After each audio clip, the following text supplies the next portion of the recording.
Nakatikim ka na ba ng suman na gawa sa kamote? Yes po, hindi lang ang kamoteng kahoy ang pwedeng gawing suman, pati na rin itong sweet potato.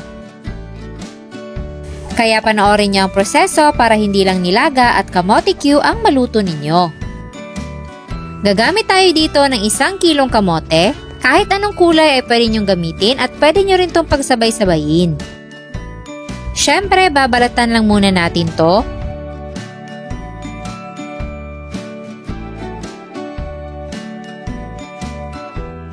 Tapos, babad lang natin sa tubig para hindi mangitim. Hugasan na rin ito pagtapos ng mabalatan lahat. Tapos, i-grate natin ng pino itong ating mga kamote.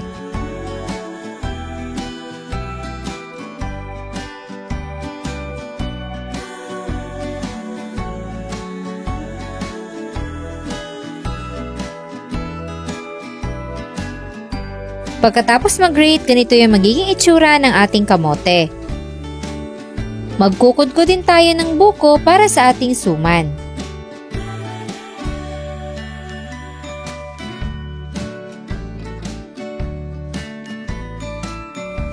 Pagkatapos makudkod, ihahalo na natin to sa ating kamote. Maglalagay lang tayo ng 1/2 cup ng brown sugar at 1/2 cup ng coconut cream o gata. Tapos, paghahaluin lang natin yan ng mabuti until well combined.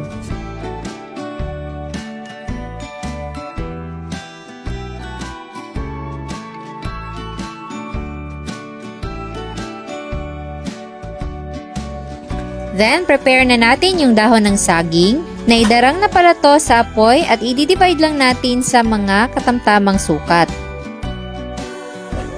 Then, start na tayong magbalot. Kuha lang tayo ng ilang kutsara ng ating mixture. At gaya ng mga nakasanayang suman, ganito lang din yung gagawin natin.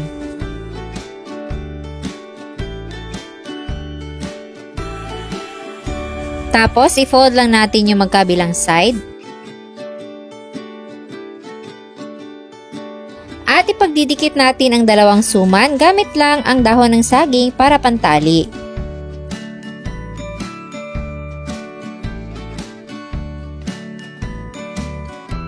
Then, ihihilera na natin to sa ating steamer.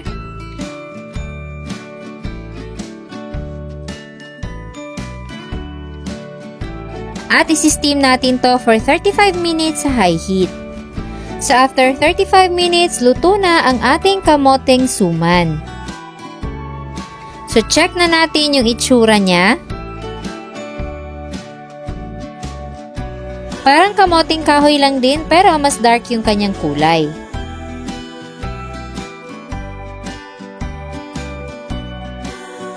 At syempre, hindi pa rin mawala ang mainit na kape kapartner ng ating suman. Kung itatanong nyo naman ang lasa, kasing sarap lang din ng kamoteng kahoy. Kaya kung marami kayong kamote dyan at sawa na kayo sa nilaga at kamote Q, isubukan nyo na to. Sana'y nagustuhan nyo ang ating recipe for today. Enjoy!